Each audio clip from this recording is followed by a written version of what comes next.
अल्लामा इकबाल की बहुत अच्छी शेर है। वो ये है कि अल्लामा इकबाल कहते हैं कि मंजिल से आगे बढ़कर मंजिल तलाश कर, कि मंजिल से आगे बढ़कर मंजिल तलाश कर, मिल जाए तुझको दरिया तो समुंदर तलाश कर, कि हर शीशा टूट जाता है पत्थर की चोट से, पत्थर ही टूट जाए वो शीशा तलाश कर। तो आज जो है हम वैसे क्वालिटीज की बात कर रहे हैं जो एक स्टूडेंट लाइफ में बहुत जो है इम्पोर्टेंट है, और that is personality.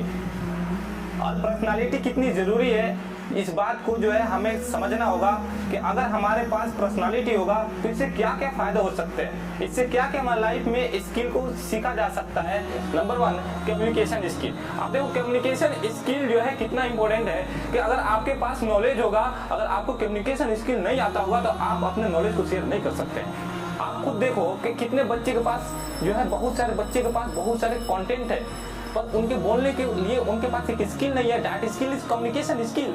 If you have communication skill then you can face any problem, you can face any stage. किसी पब्लिक के बीच में जाकर आप बोल सकते हो अगर आपके अंदर कम्युनिकेशन स्किल है तो।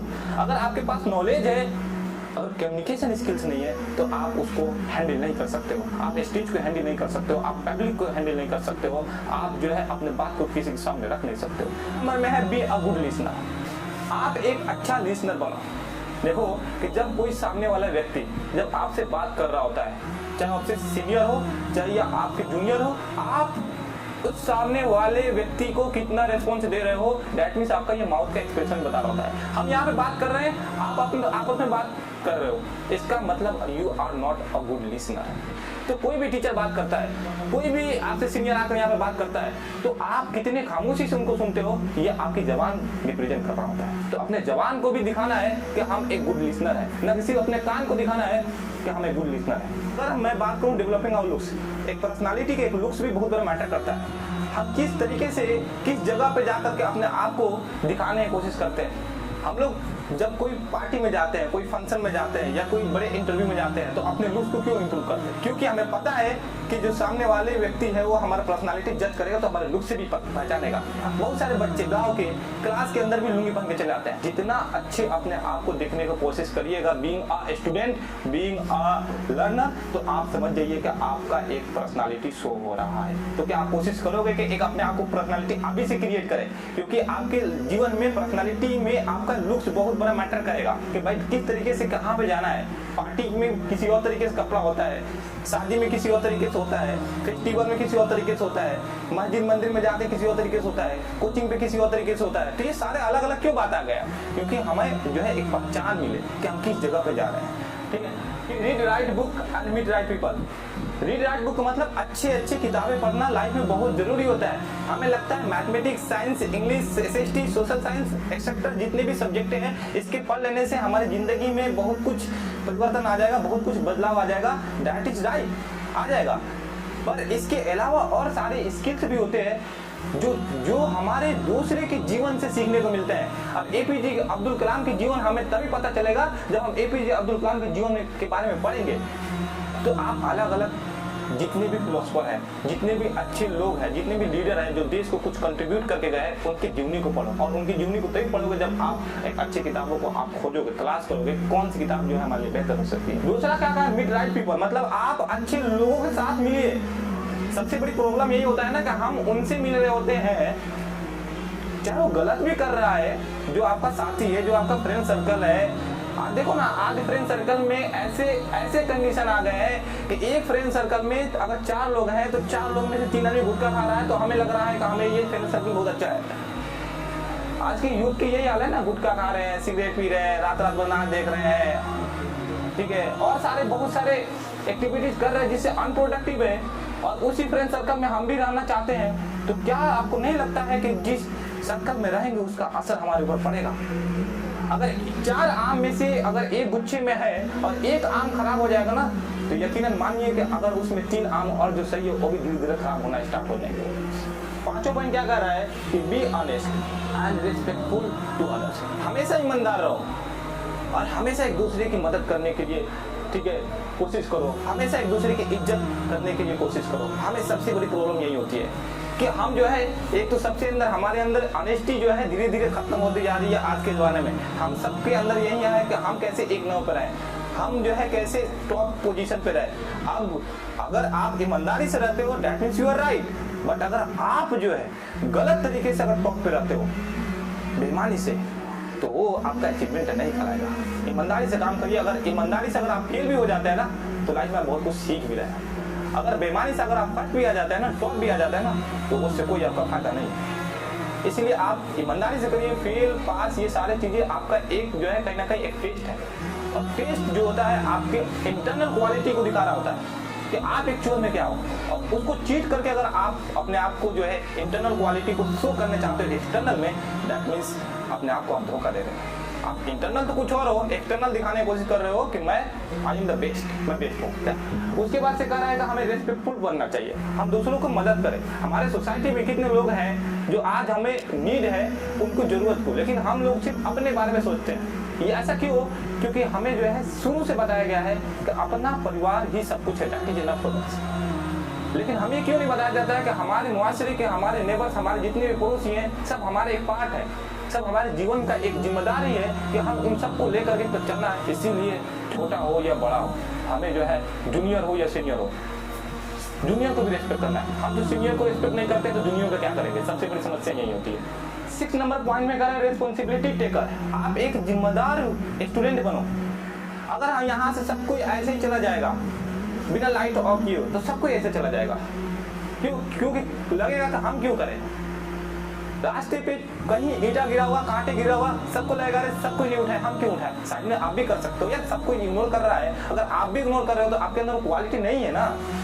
आप कैसे कर सकते पर्सनालिटी? अगर 100 आदमी जा रहा है, अगर 99 लोग जो है उस चीज को इग्नोर करके चले गए और आप 100 नंबर पे है, अगर आप उसको कर दो, देखो उसके पीछे वाले आपको कितनी इज्जत करेंगे, जो उसके बाद वाले। क्योंकि लगेगा कि 99 लोगों के अंदर जो क्वालिटी नहीं है, वो क्वालिटी इस जो 100 नंबर वाला पोजीशन पे जो व्यक्ति है उसके अंदर क्वालिटी है। इसलिए एक रिस्पॉन्सिबिलिटी टेकर बनिए, हेल्पिंग क्वालिटी लाइए कि जहां आपको जरूरत है लोगों की मदद करने के लिए आप जाइए। मैं ये नहीं कर रहा हूँ कि आप पैसा से ही सिर्फ हेल्प कर सकते हैं, नहीं नहीं नहीं नहीं, बहुत सारे तरीके हैं मदद करने के लिए। 3 रास्ते हैं, हमको किधर जाना है, हमको इस जगह पर जाना है, आप बता दिए, आप उसकी मदद कर दिए। आप कोई एक जयीफ इंसान जो है बस में जा रहा है, आप खड़ा हो गए, एक मदद कर दिए। कहाँ यहाँ पैसा लगा पैसा यहाँ पे नहीं लगा, तो हम यहाँ से वहाँ जा रहे हैं ट्रेन में या मेट्रो में, तो हम क्यों हटेंगे। लेकिन नहीं, अगर कोई ऐसे कोई एक महिला जो प्रेग्नेंट है, कोई एक व्यक्ति जो विकलांग है, कोई व्यक्ति जो जयीफ है, तो उसकी देख करके हमारी जिम्मेदारी बनती है कि नहीं हम उसको जगह दें। लेकिन हम ये ऐसा नहीं सोचते हैं। बीइंग अ स्टूडेंट ये क्वालिटी हमारे अंदर होनी चाहिए। तो एक जो है हेल्पिंग क्वालिटी बिल्ड करिए, और हेल्पिंग क्वालिटी सिर्फ ये नहीं कि मदद करना है लोगों को, आप एक स्टूडेंट को तो एक दूसरे को स्टूडेंट को भी हेल्प करना आपकी एक क्वालिटी है। हमको लगता है कि अरे हमको बताने से टॉप कर जाएगा तो हम इसको क्यों मदद करें। नहीं, आपके बताने से टॉप नहीं कर सकता है जब तक वो खुद मेहनत नहीं करेगा। आप अगर बता रहे हो तो वो अगर वो घर पे जाकर मेहनत करेगा तभी कर पाएगा, ऐसे नहीं कर पाएगा। लेकिन जब आप बताया आपने तो आप एक चीज सीखो, आपने उसकी मदद की, और जब मदद की तो समझ जाइए कि यही एक क्वालिटी आपके जीवन में एक धीरे धीरे बनती जा रही है। जब आप स्कूल लाइन में आपने मेहनत करना शुरू कर दिया, आपने बताना शुरू कर दिया, आपने हेल्प करना शुरू कर दिया, तो आप जिंदगी में ये क्वालिटी को अपने धीरे धीरे सीखते जाओगे और जीवन में लोगों की भी मदद करोगे।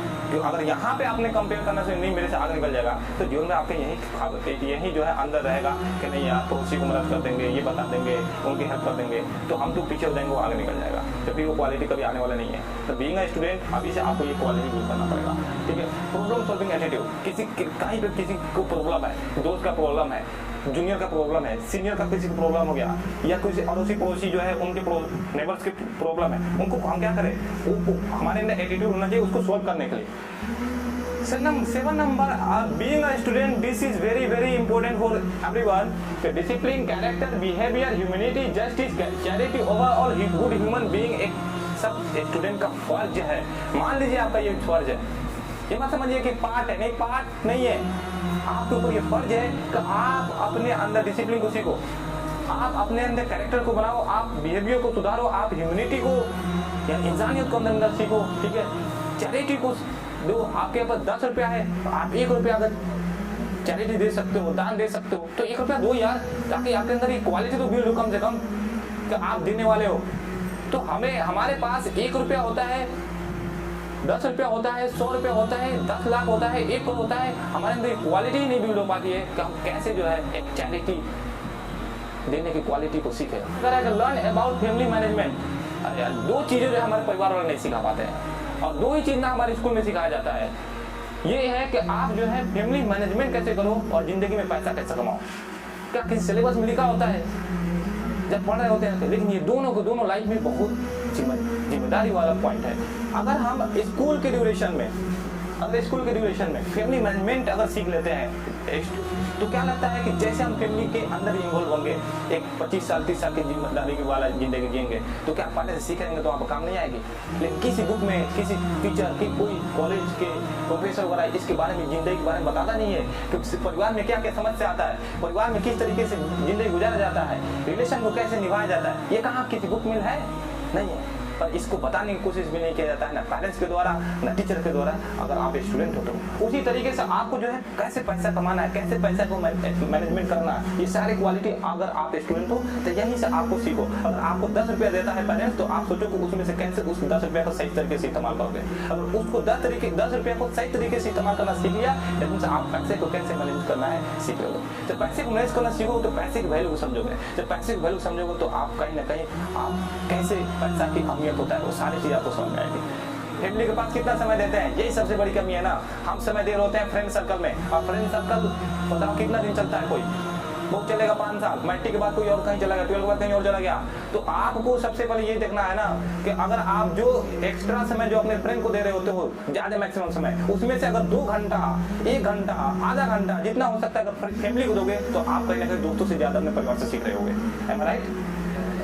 उसके बाद से करा है कि last point, never waste your time in unproductive things. देखो आज सोशल मीडिया का जमाना है, सोशल मीडिया के अंदर हमें सबसे ज्यादा समय वेस्ट हो रहा है। लेकिन मैं ये नहीं कहूँ सोशल मीडिया का इस्तेमाल हम मतलब छोड़ देना चाहिए, नहीं हो सकता है, आज के जमाना वही करेंगे, लेकिन अनप्रोडक्टिव चीज में हम ना करें। जहाँ से हमें कोई आउटपुट जो है, फाइनल आउटपुट नहीं मिलता है जो प्रोडक्टिव वे में है, हम उसको क्यों वेस्ट करते, क्यों जो है हम अपना टाइम उसमें वेस्ट करेंगे।